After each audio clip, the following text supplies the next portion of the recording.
Welcome back to the Based on Actual Events podcast, a podcast where we talk all about movies, films, and cinema. This is actually Ben, and I love movies. There we go. Nailed it. Okay, welcome back, everybody. I hope everybody's doing well out there during quarantine and COVID. And here in Canada, it's looking a little bit better. Maybe that we can get back to normal soon. Some things are kind of opening up, but one thing I think that we're all been doing while we've been stuck inside is watching some movies. So we're gonna talk a little bit about some movies today. My last podcast, I cut off a little bit short. Is the shortest episode at 37 minutes, and the last two have been just about an hour. I'm hoping to shoot in between for this one, between 37 and an hour, maybe not as long as an hour for these ones, but yeah, I didn't particularly enjoy the last few minutes of the last podcast. I recorded really late. I was really sleepy. I wasn't really discussing things as much as I wanted to. I was forgetting a lot. Personally, I think it's my least favorite one, but I still wanted to get something out there. So I've tried to prepare something a little bit better for today, just personally. But yeah, that's all I really have to say about that. I hope that this is a good episode, and I can get it out today or sometime this week. It's currently May 5th, Revenge of the 5th. Yesterday was May 4th, which I celebrated. I put on a Star Wars montage on my Instagram. If you check out my Instagram at This Is Actually Film, I threw up a 6-minute Star Wars montage that I edited yesterday of just some of my favorite clips and moments with music to it. I thought it turned out pretty well. I want to do a couple more of those. I'm going to do one every year for a recap of the movies. This year's going to be interesting because there's really no movies that have been released recently in my memory other than Bloodshot and Invisible Man, so maybe those will be the only two in the montage. But yeah, anyway, I hope everybody's doing well in these kind of crazy times. I've finally finished my second year in school. I have one more left to do, and then I'm finally out. I can't wait for school to be done, and I can start, living and working and just expressing my film and working in the film industry in some capacity. And it's giving me a lot of time. Obviously, quarantine gives you a lot of time just to hang out. I've been hanging out, watching a lot of movies, a lot of TV, playing games, talking with friends. It's really hard. It's hard, that balance, because there's that one side of you that's like, there's all this free time I can work on my own. I can work on my own projects and my own stuff because I have a couple of stuff that I want to work on. I'm writing some scripts. I got some script ideas. I have my website, which I've been working on since like December actually. But and there's a couple of other things that I want to work on and should be doing. Well, it's not that I should be doing it. It's just that it's like I now have time that I can work on some of this stuff, which I have been now and then. But it's also, I've been working so hard at school, and then you finally have time off. I'm just like, I just want to watch movies and TV, and that's kind of been winning.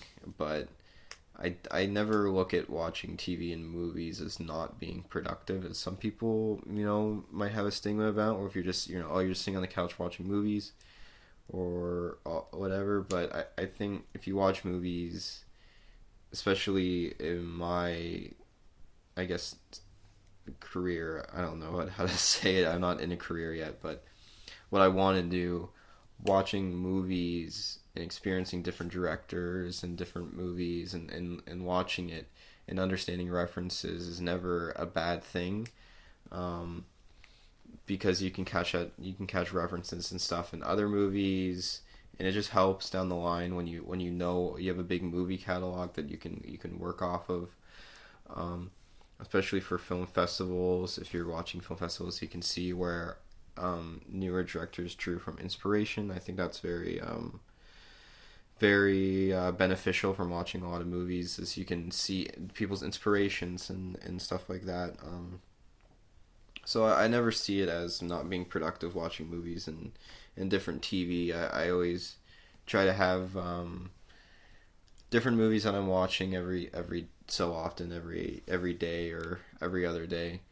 I usually try to have a half an hour TV show that I'm watching, and then a 1 hour TV show that I'm watching. And then when that 1 hour TV show is done, I'll move on to a next hour TV show. And then when that half an hour show is done, then move on to the next one. The half hour show is typically usually a cartoon or an animated show. And then the hour is usually live action. So my last shows that I was watching was, my hour-long show that I was watching was Westworld. And my half an hour show that I'm watching is Clone Wars, because the new season's came out. And I wanted to catch up because I didn't get to watch all of it when it was on Netflix. Now it's on Disney Plus, and I've been watching it. But and then before that, my 1 hour show was Outsider, and then my half an hour show was Futurama. It was Futurama for a really long time because I started Futurama in October, and I just finished it last month in April. But then again, school gets in the way of some things, and you don't watch it as often. I would go weeks without watching an episode.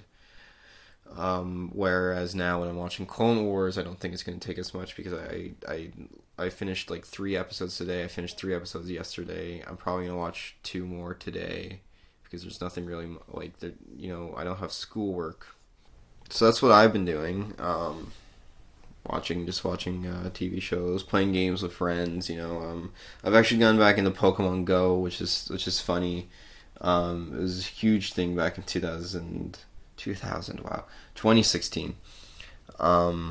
Used to play it a lot, and then I stopped, and now I'm back on the Pokemon Go grind. Been going. It gets me outside. It gets me out for walks. It doesn't confine me to inside space. But anyway, let's talk a little bit about a couple movies I've been watching while I was in quarantine. I've been watching a lot of the Bruce Lee films. I have the Bruce Lee collection. I think I mentioned that either last episode or 2 episodes ago. And I watched Game of Death because of the iconic jumpsuit that's featured in Kill Bill. I've been reading a book about Quentin Tarantino, and I knew that the jumpsuit was inspired from Game of Death, and I was like, I really need to watch that, so I finally watched it, and it was dope.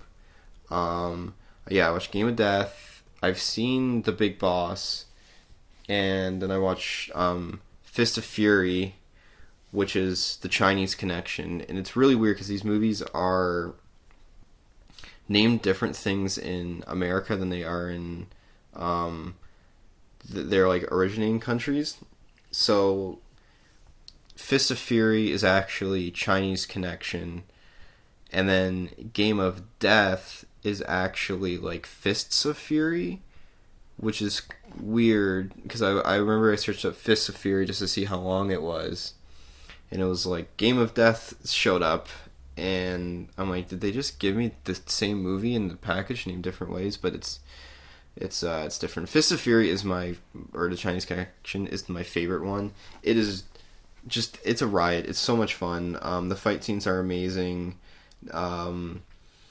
Bruce Lee just full force goes for it. That's the one where he's in the dojo and he's fighting guys with the nunchucks as they're going. It's just mind-boggling how he can move that fast, and it's just an awesome fight.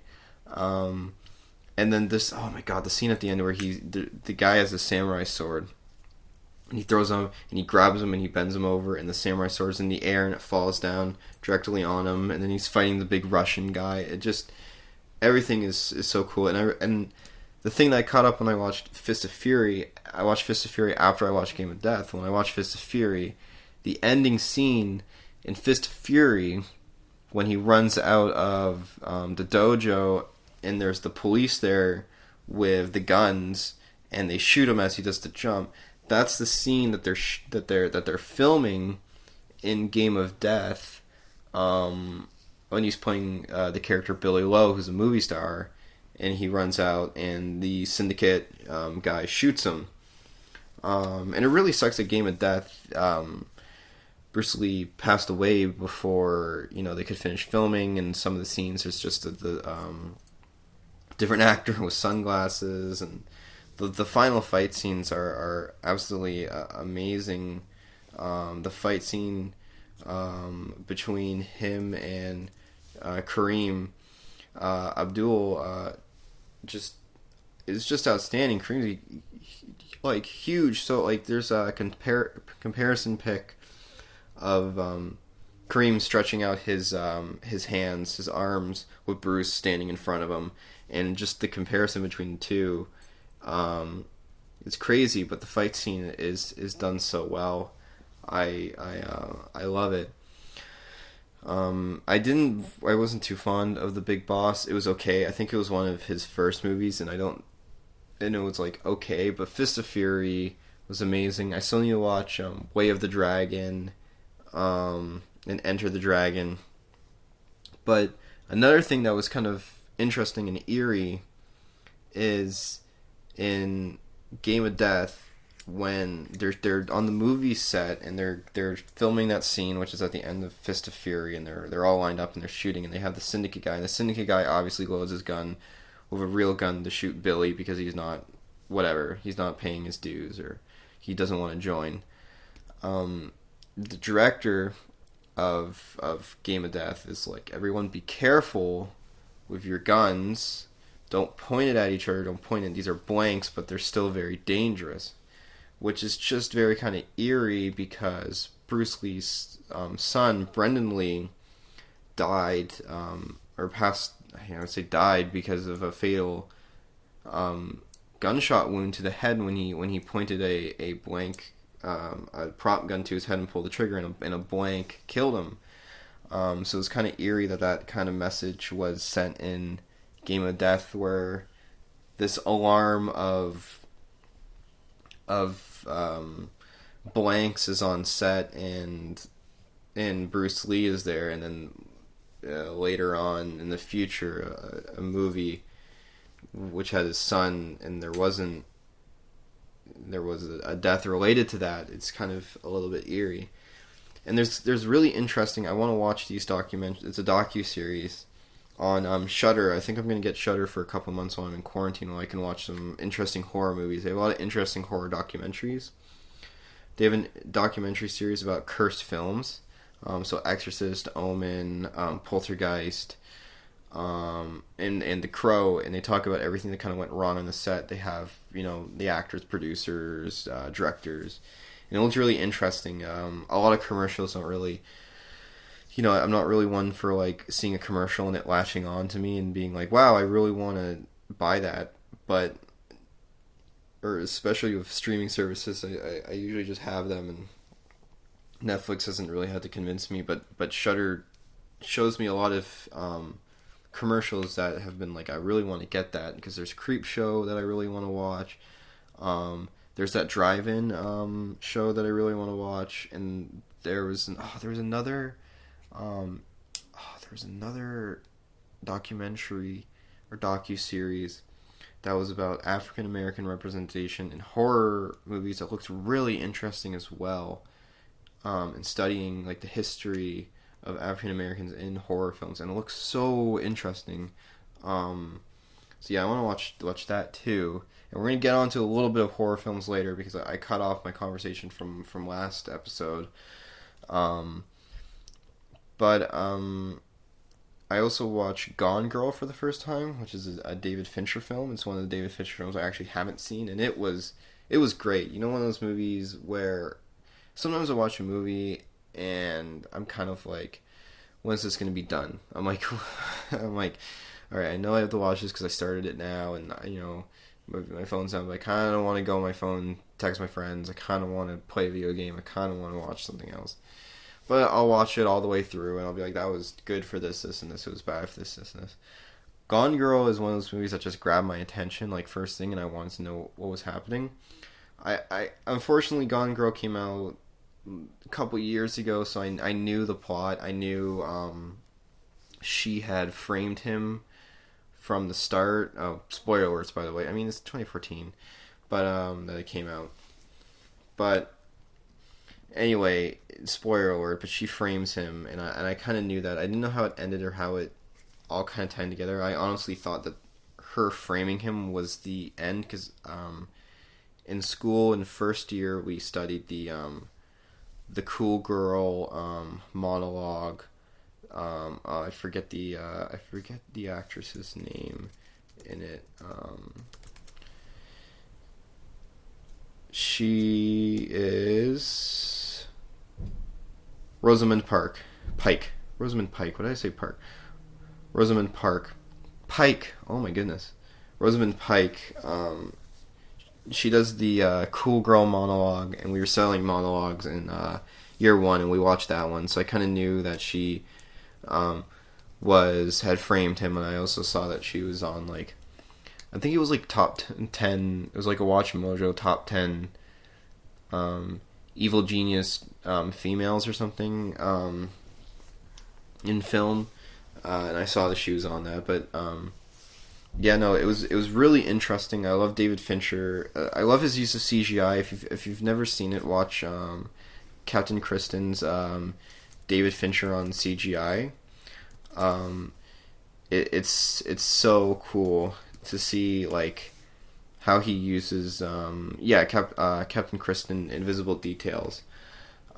David Fincher. It's so cool how he uses CGI to just enhance in films in a little way, and it's crazy to think that most of his blood is not practical. That's all CG and digital.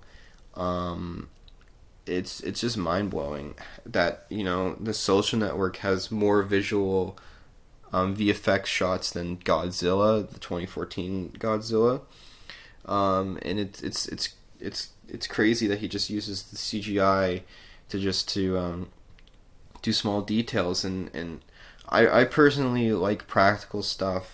I recently, and I don't want to toot my own boat here. Is that the saying? To my own horn. What am I saying? To my own boat.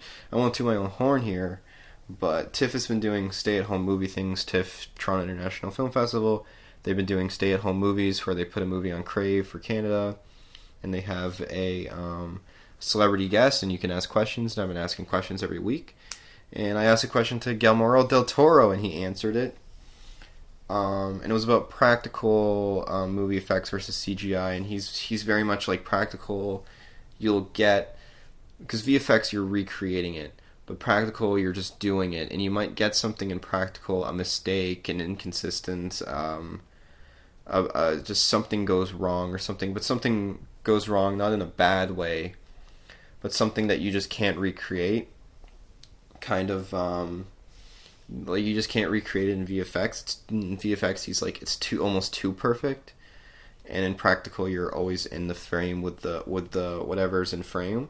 So I'm very much practical. I like if I ever made films or directed films, I would probably like to do more practical than VFX route. I think David Fincher does VFX very well. I'm more of like I like Tarantino. I like film. I really want to watch. I haven't had the opportunity, being so young. I haven't gotten the opportunity to watch a movie on film. Like I've seen movies that have been filmed on film. So like Once Upon a Time in Hollywood was shot on film. I saw that 6 times, but it was through a digital projector. I haven't gotten to see a movie on a reel. TIFF does a lot of movies on film reels, on like 35, 70 millimeter. And I've always wanted to go on. I was going to go to Joker, but school always just gets in the way. And I was hoping maybe in the summer I could, but obviously plans have changed. But I'm hoping one day that I can go to a movie theater that specializes in film, because I think it would be just living.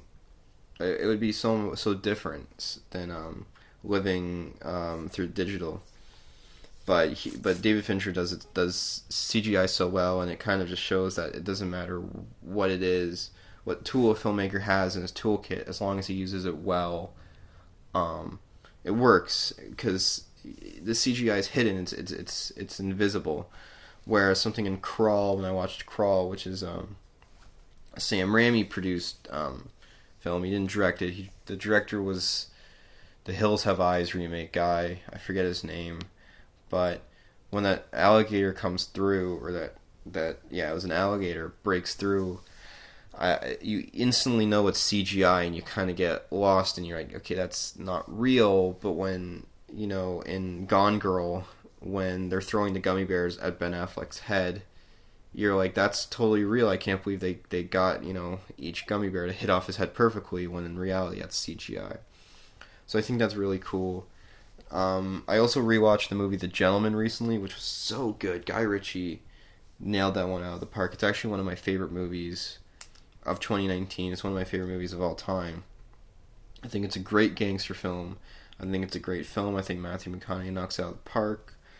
I think the guy that plays Raymond is actually really cool. And I watched that movie, and then actually I watched that movie. I listened to a couple bits of music, and it inspired me to write a script not based on Gentleman, but sort of a Gentleman style kind of script with gangsters and kind of a mix between Gentleman and Reservoir Dogs, because I was reading Tarantino too. And that's kind of how I get my inspiration for if I'm writing stories. Is I mainly watch some stuff, listen to music, picture scenes that would be put to that music, and then basically just write in between where those little music bits would be until I reach the ending. And I hopefully can get that one done soon so I can work on my next one. And then the next series I've been watching, I'm halfway through it, is Scream. And this is what's going to lead us into the horror topic that we kind of cut off last episode short. But I've been watching Scream, and it has been slowly becoming one of my favorite slasher horror series. First of all, I love slashers. Slashers is my favorite genre of horror film. I had a conversation with my friend a couple nights ago. We were talking about really messed up horror films and how we don't understand. Like, I understand cinema, and I understand why people like to watch kind of surrealist, weird stuff. But we were talking about movies like Serbian Film, 120 Days of Salo, even like the later Saw movies, Green Inferno, Cannibal Holocaust, and like these are pretty messed up movies, content wise, real and not real. And you can make the argument there's political statements. You're making a statement as an artist, and I understand that, but it's just kind of messed up, man. We're kind of going through these genre of like I can't really we can't get behind watching I like horror movies, but I couldn't get behind watching what almost, at least to me, jumps out as torture porn, and like fake snuff. It just irks me the wrong way. I don't know what it is about that it kind of upsets me, where I like, my favorite genre of horror is honestly slasher, and it might be the one because the one I've watched the most, but I've watched a couple ghosts films, some animal horror, but slasher is just one of the ones that just can be fun. And I know that's kind of weird because people are dying, but take Halloween 1. Like I was talking last episode, it's totally haunting to see this guy stalk this, and it's totally scary. Same with the first few Friday the 13th, but Friday the 13th 7, or Friday the 13th 8, even oh, sorry, yeah, I'm talking Friday the 13th. Friday the 13th 4, 5, 6, 7, 8, 9, not 9. Wait, yeah, no, 9 is Jason Goes to Hell, and then Freddy versus Jason. It's just a riot. It's just, it understands that it's a cheesy horror film. It understands its audience, and you go to have a riot at this film. And I think that's why I really like Scream, because Scream is super meta, where they're talking about and if this was a horror movie, this was what happened. If this was a scary movie, this is what happened. This is what would happen, And then in the second one, when they're releasing Stab, and it's all that hysteria of people going crazy, I'm like, this is why we watch slasher movies. And I think that's why I love Scream so much. It's because it's such a kind of fun meta look at it. I also really like about Scream is they keep the same main character. Nev Campbell plays Sydney. And I know a couple people die here and there, but Gale Weathers is there, Dewey, In the first one, Jamie Kennedy, the star of I think it was Jamie Kennedy, right? The star of The Mask. Not Jamie Kennedy. Yeah, let's see. I'm sorry, I have my laptop here. I'm just looking up Jamie Kennedy. Scream. Yeah, he's in Scream 1, Scream 2. He's in The Son of Mask. Yes, the best. If you really want to watch a fun video, watch Fanboy Flicks. He does bad movie. He reviews bad movies. Mark, and I remember 2 summers ago I would watch all of his bad movie reviews, and he did one on Son of Mask. Just watch it. It's absolutely hilarious. Jamie Kennedy is great, but Jamie Kennedy's good in this one. Jamie Kennedy is good in Scream, and they keep him from Scream 1 and Scream 2. And the reason why I really like that is because, like Friday the 13th, the first one, it's like basically, these movies kind of work the same, where it's even in Scream it has this where it's killer versus girl. That's how it kind of works. Is like in I honestly I can't remember the I can't remember the names of all these characters, but there's the camp counselor in Friday the 13th, and then it was like she had a relationship with the manager, and then she was fighting off against the mother. Sorry, excuse me.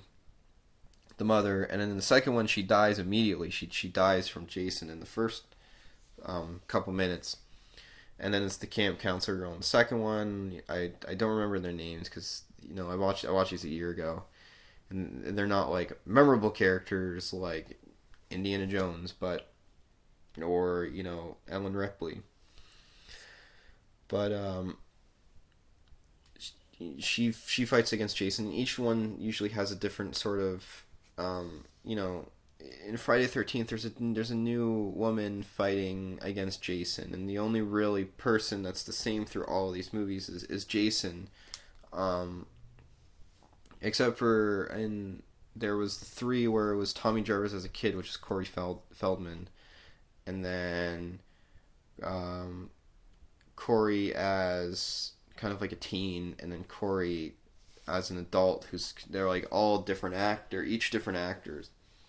Those 3 are like sequenced together, but they're like sort of directly connected, not really. 5 is not really directed. The 5 is my favorite. I said that last time. I know people don't like 5. I was having a conversation with my friend last night. He doesn't like 5, but I kind of dig it. And in Friday the 13th, it's like the first one has the main characters and everybody in it. And then the second one, none of them are in it except for Krueger. And then the third one, the main woman comes back, but it's still a totally new, different cast. And then 4 and 5 are connected, but they never seem like there's a series where it doesn't seem like the story continues on. Like there's no like continuing story. It feels like there's an overarching theme with there's an overarching theme of having a killer there, and then each one is individually, is an individual story with its own cast and characters. Whereas in Scream, it feels like 2 is directly connected to 1. Because in 1, Gale Weathers is writing a book, and then in 2, that book becomes a movie, which then sparks the copycat murders. And I thought it was done really well, where it's not like, hey, we're going to ditch all these old people, we're going to bring these new people, and we're going to make references here and there to the first one, and then that's going to be it. It felt like it's a continuing storyline. I also got upset with that with Mission Impossible. It's like Mission Impossible 1 has nothing to do with Mission Impossible 2, and then Mission Impossible 2 has nothing to do... Like, Mission Impossible 1... at the end he goes off with this girl, and then I'm like, okay, cool. In 2 he's gonna be with this girl. In 2 there's this new woman in his life, and then at the end of 2, in the beginning of 3, he's married, and I'm just like, well, what happened to the other woman? Like, are we not gonna explain this? It's just gonna go whatever, and then some of his team from 3 don't show up in 4 or 5. Though I love the Mission Impossible series, and it picks up dramatically from 3. Um, don't watch 2. 1's okay. 2, don't watch. 3 is phenomenal. Um, I liked Fallout. Fallout was good, but yeah, I like a continuing storyline, and that's why I also really like the Evil Dead series, because it's a continuing storyline. Though 2 and 1 are basically the same movie. Um, 1 is like an actual like horror movie. 2 gets a little bit more campier, but it has some good campy elements in it, campy horror elements, which are great. Like I said, it's the same movie. The first 20 minutes it really confused me because it's just this first movie redone in 20 minutes. But the best one is Army of Darkness. I don't know if I included it in the last episode, but Army of Darkness is like the best out of the Evil Dead series. I love it with the night in the Dark Ages and the medieval times, and that's where all the one-liners. This is my boomstick, and like shot smart, S smart. I don't know what. It's just a movie that you can quote and have fun with, and there's like, it doesn't take itself seriously. It's just so like, not refreshing, but it's just so fun to watch. You can. I love watching movies like Gone Girl and Manchester by the Sea and Three Billboards, and those are amazing movies that are some of my favorites. But I also like watching movies that, they understand what they are, and they have this different kind of humor to them where they're just like, oh my god, this is so funny because it's aware of it. There's also like comedy movies that try really hard to be relevant and funny. I just watched the first episode of the show Upload because I've been watching a lot of Twitch lately. This is going to connect back to it, I swear. I'm watching Twitch lately, and Upload is like the only trailer that they're playing. And it's supposed to be from the makers of Parks and Rec and Office, which are both hilarious shows. And I watched Upload episode 1. And it felt like it was trying so hard to be like, this is relevant and this is funny. So yeah, it just tries to be really relevant in its jokes, and I honestly think that some of it just falls flat, personally. But anyway, yeah, I just think that Evil Dead 1, 2, and 3, or Army of Darkness, it just such a perfect trilogy, and Army of Darkness is just my favorite. I don't know if I kept this in I really don't know what I kept in the last episode, and I don't. It was like such a blur, editing it. I do edit the podcasts, actually.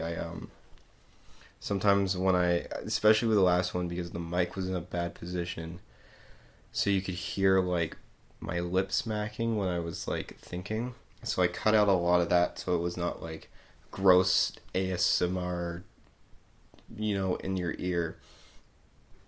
But I don't know, it was a blur. But anyway, I went and saw the Evil Dead musical last October, and it's my favorite musical, I think. Movie, like, it's just something that was like, I remember watching it, and my girlfriend at the time was really into musicals, and I was just like, how the hell can they make an Evil Dead like, what are they gonna sing it? What are they gonna sing about? I'm like, what's gonna happen? And she's like, oh, it's like 2 of the movies or 3 of the movies combined. I'm like, how? And then it blew my mind even more. I'm like, how's the chainsaw gonna come to play? How's he gonna lose his hand? And I watched it, and it was amazing. I really wish they would do it again.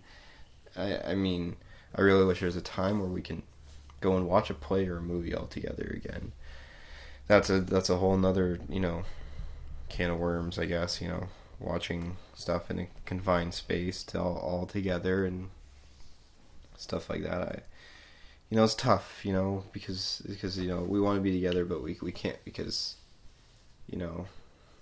like all of us want to be, collectively go to the movies or watch a play together, but we can't because COVID. But together we'll come out of this stronger than we came into it. I think. Another movie I watched, Texas Chainsaw Massacre. I think I talked about this a little bit last episode. But if you want a really good video, watch Ryan Hollinger's video on it and how it utilizes daytime for horror effects, and I think that's really good. I think the editing is a little wishy washy here and there, but there's some great Soviet montages. In the end, and the ending editing, where she's screaming on the chairs, is one of the most frightening horror scenes ever, and the best horror ending, which is when he's dancing with the chainsaw in the middle of the road, which is, I personally think is an amazing shot of just, I don't know, like, I can't, just, words don't even describe it, right? And also, let's just go back to Evil Dead for a second, because I see that I wrote this down, and it brought back memories, which Evil Dead 1, 2, and 3 are an amazing, it's hard because I love the Evil Dead trilogy so much, which makes me want to love Sam Raimi. And I also didn't mind Crawl. I know I talked about the CGI earlier, but I don't mind Crawl. Though he only produced it, he didn't direct it. Just every time I think about the Spider-Man movies with Tobey Maguire, I don't hate. I used to hate Tobey Maguire Spider-Man. I still don't like him. I think Tom Holland is such a better choice. I think he's younger. I think I think Spider-Man Homecoming and Spider-Man Far From Home are like good movies. Like, I think like they're on par with Marvel movies. Like, they're a good superhero movie. They're just good movies. There's good writing. There's a good villain, and Tom Holland's like a good Peter Parker. I think the reason why everyone loves Tobey Maguire and loves the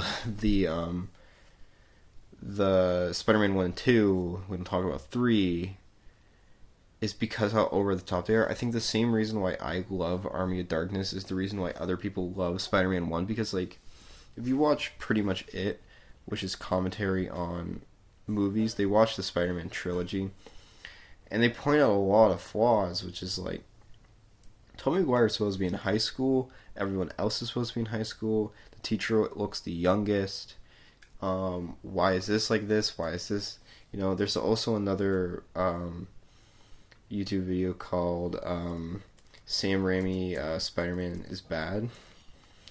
Sam Raimi's Spider-Man trilogy, the worst than you remember. And I think it's also, we watched these all as a kids and we loved them, and then you go back to it and you're like, what was I watching? I recently rewatched the Scooby-Doo movies, and I loved them as a kid, and I was like, these are really like weird and over sexualized too. Watch the videos on that. That's crazy, but it's just so over the top, and everyone loves Tobey Maguire, but I think everyone just loves the hokiness of it. I do think Spider-Man 2 is a fantastic movie. I think it's way better than Spider-Man 1 with William Dafoe. Spider-Man 3, I think it had potential. I think they were going to make a Spider-Man 4, which I think would have, because it was also, remember, this was also like the 2000 era, where everything was kind of a little hokey, and no one had really done superhero movies other than, like, there's the Batman Tim Burton's, which were really hokey. So, I mean, it had its stepping stone. It had this problem. I just think Tobey Maguire would have been a good Peter Parker if they were like, this is Peter Parker as like a young adult in college, maybe a few years in to being Spider-Man. I think he would have done a really good job then, but him in high school, I mean, he is really awkward, but I feel like he's just not the right awkward. I think Tom Holland's like the good awkward. I don't know. There's a good point. Andrew Garfield was okay. I actually didn't mind him. People hated him. I mean, he's not really a nerd. He was more like, a jock. But I guess he just didn't scream Peter Parker. But I thought his Spider-Man was great. So yeah, I guess it's I don't know how I got on talking about the Spider-Man movies, but I just can't, like, I can't sit down and like enjoy watching those movies. I just like, and then Spider-Man 3, like, no one can say Spider-Man 3 is like really that good, right? Like, it's, Topher Grace's Venom. Um, I'm interested to see where the Morbius movie goes, because the whole Spider-Man universe, Sony and Marvel, is just so messed up right now, where things in the Marvel universe affect the Sony universe, but the Sony universe doesn't affect the Marvel. It's so weird. I think Screen Crush did a video on the Morbius trailer. Was that even supposed? Was that supposed to come out this year? I don't know, but it's just I can't believe they're making a Morbius movie. They're making like all the horror, like the horror. They're making all like the Spider-Man villains, but they're making them like heroes, which kind of, in my opinion, kind of sucks, because I would rather see those villains be done in Marvel. So then, like, you could have like Venom in the same universe as like Captain America and Falcon, and all those. So that might be a potential of like whatever. I think Mysterio was a good choice. Who was the bad guy in the first one? Oh, it was Vulture, which was cool. I liked how they used Vulture and Mysterio. They're really Craven. Craven would be cool. I love Rhino, but he can never be like a main villain. He has to be like a side villain, and they have to do him right. Doctor Ock would be good, and then obviously they're gonna bring Green Goblin in eventually, right? But honestly, I feel like Green Goblin and Norman Osborn, if you pull it off right, could be like not the next like Thanos, but he could be like one of the next main villains in like the entire series. Because like he does Dark Avengers, he becomes the Iron Patriot in the comic series, and I think that would be a really interesting movie. Is if like, I don't know how it's going with the shows. It'd be really cool if it was like Cap's basically like, Cap's dead. Well, I guess spoilers, but Cap is old. Tony's dead. Basically like Spider-Man is been branded a murderer. Thor's gone. I forget what happened to Hulk. Hulk's still chilling, but like Black Widow's dead. The Avengers are basically disbanded. And then, I don't know how Scarlet Witch is going, or I forget what the show is called that they're doing, but it's hinting at that she might be having like a psychological break, and that like she's living these fantasy worlds with her magic. So maybe she's like gone kind of crazy. Falcon and Winter Soldier have been like branded, traitors or something, because they're not embracing Falcon as the next Captain America, even hinted at in the show. It'd be cool if Norman was like, the Avengers are in disarray, and Norman's like, oh, this is our chance to come up. So then you could have like, Norman be Iron Patriot. You could have, Venom as the new Spider-Man. I want to look up. The Dark Avengers are so cool. I think Ares is like replaces Thor. Yes, you have the Iron Patron as Norman Osborn. Spider-Man is Venom. Or there's two, right? Okay, so the founders are Norman Osborn, Mac Gargan, which is Scorpion, but later becomes the host of Symbiote, so that's kind of like Venom. Bullseye becomes Hawkeye.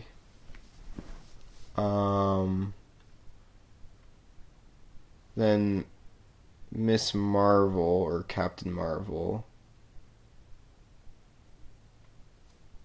is someone else. I don't. I looked at their Wikipedia. It doesn't look like too crazy. Um, Wolverine. It becomes Dakin becomes Wolverine, which is Wolverine's, I think, son. Yes. Yes. But he's kind of like evil. Um, there's another Captain Marvel who's like this other guy. Some of these guys aren't even inherently evil. They're just kind of different. Ares, and then the Sentry, or the Founders, and then in Post Fear itself, I have the comic. I read it, and they make Hammer because Shield is disbanded, so they make something called Hammer, which is supposed to be like more aggressive. Um, yeah, and then they have like a different Hulk comes in. Um, yeah, and then U.S. agent eventually comes in. He's like the kind of replacement Captain America that the government uses. Um, no, like it's such a cool thing. Oh, I just read film. A Dark Avengers project set in the Marvel Cinematic Universe has been discussed by Marvel Studios. That would be so cool. I think that would be definitely a cool place to bring it because you could introduce all of these new characters that you can love and hate. Because most of the old characters are gone now, so you need to bring new ones in, and it'd be cool if you brought in people like Norman Osborn, you know, Wolverine's son. But I feel like you'd have to be a little bit down the line because you need to introduce, the X-Men, Fantastic Four. I feel like the next steps is to introduce the X-Men and the Fantastic Four into the Marvel Cinematic Universe because they acquired Fox, so that's obviously their next step.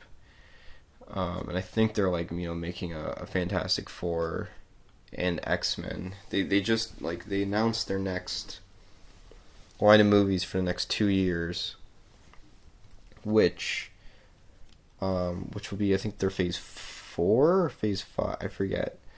But they're done like the Thanos arc, which that's probably we're probably at the end of the vanilla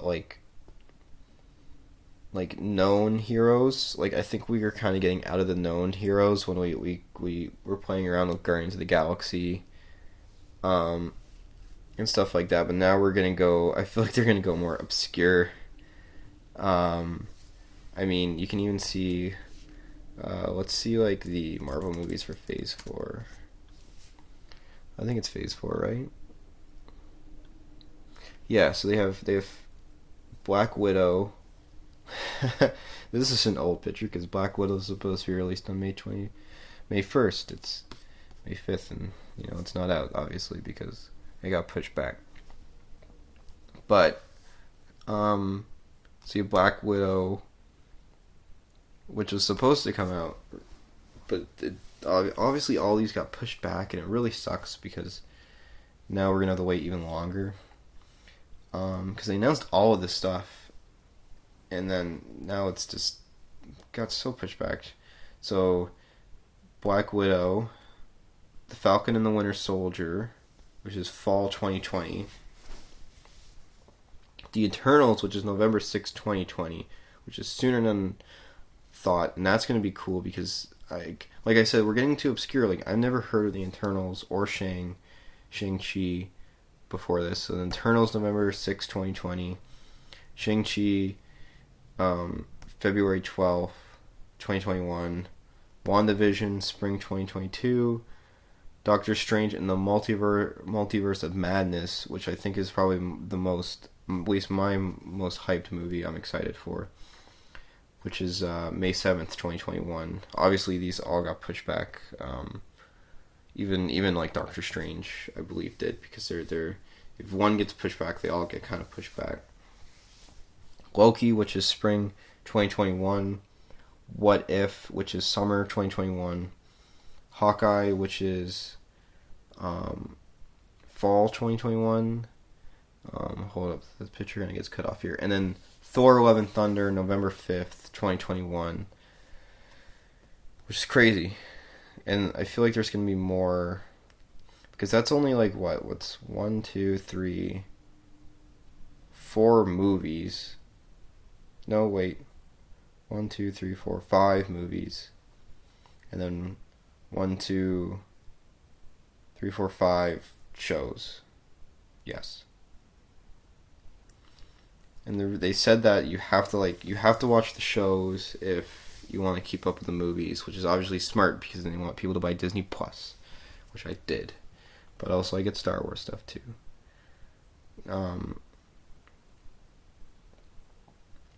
Also there's also Spider-Man 3 sometime, maybe 2022 probably, and Black Panther 2. I wouldn't see why they would not make that. They made so much money the first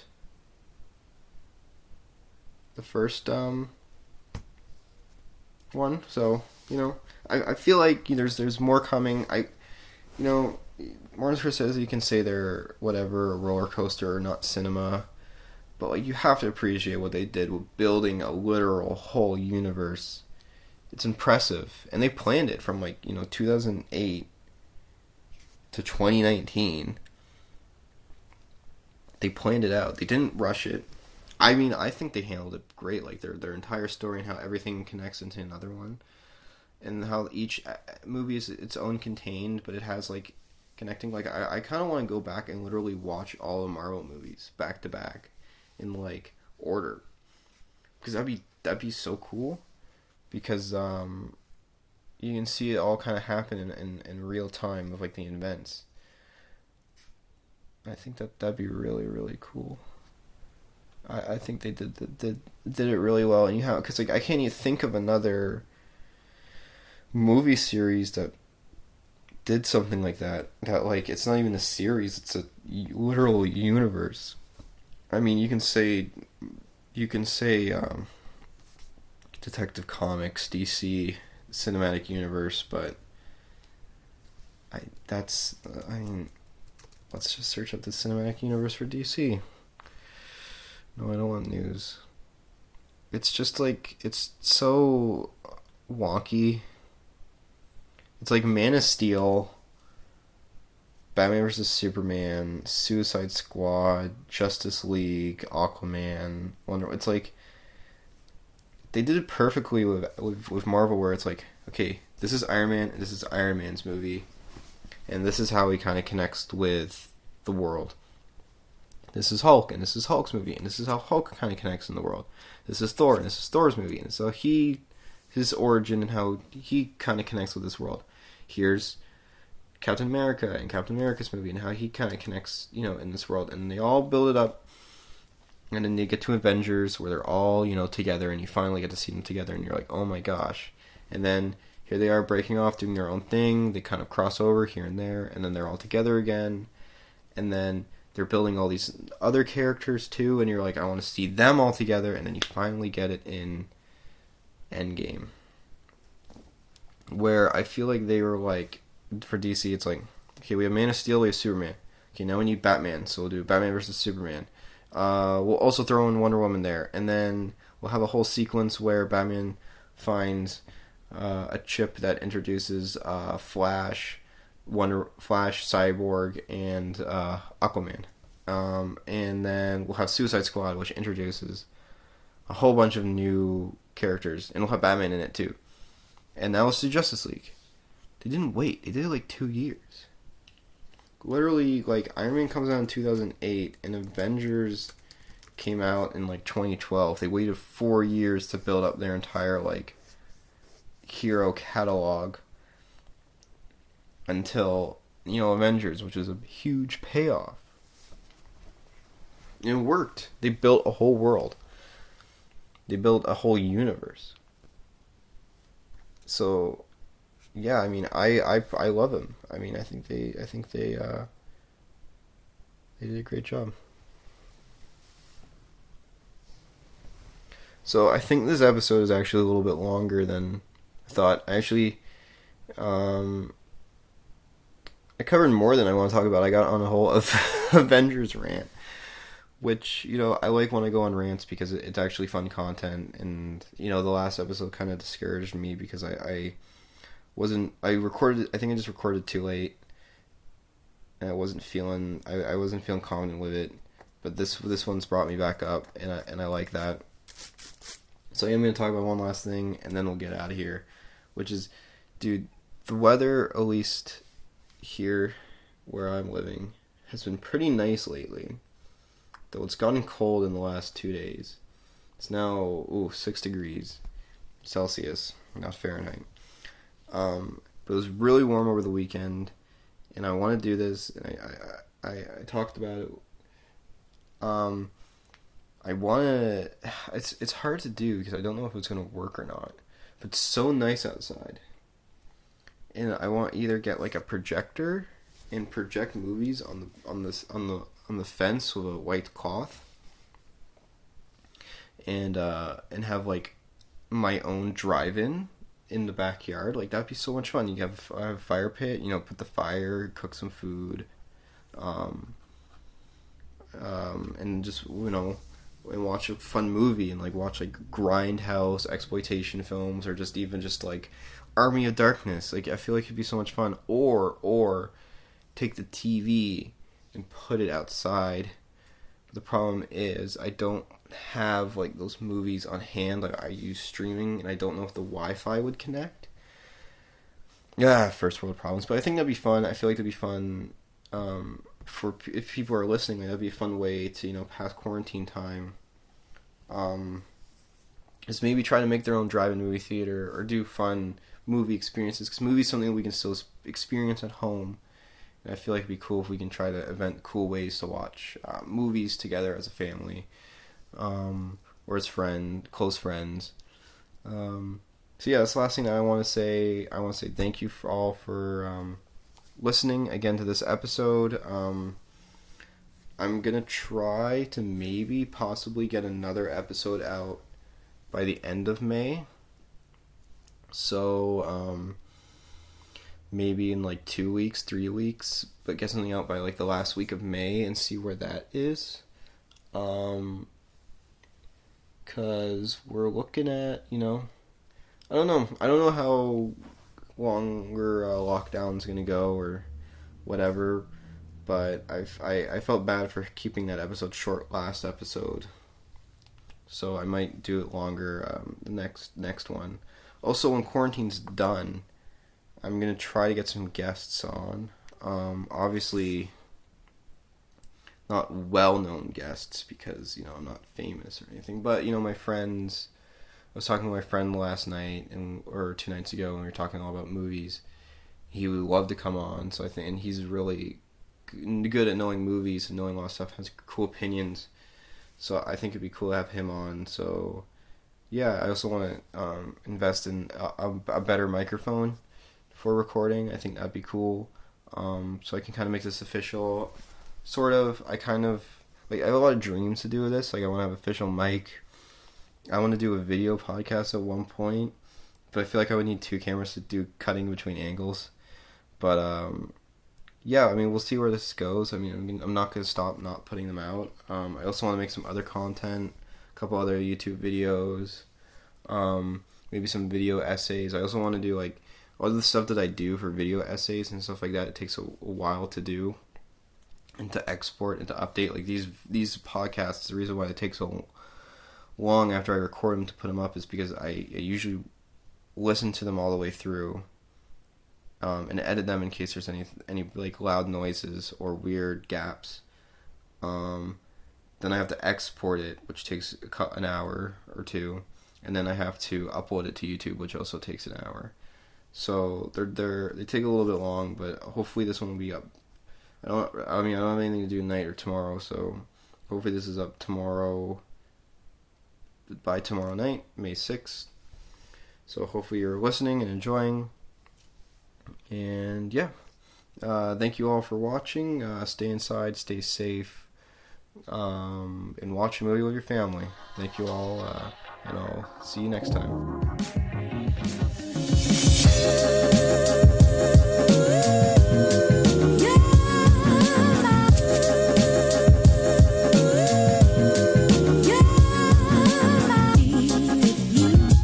you, my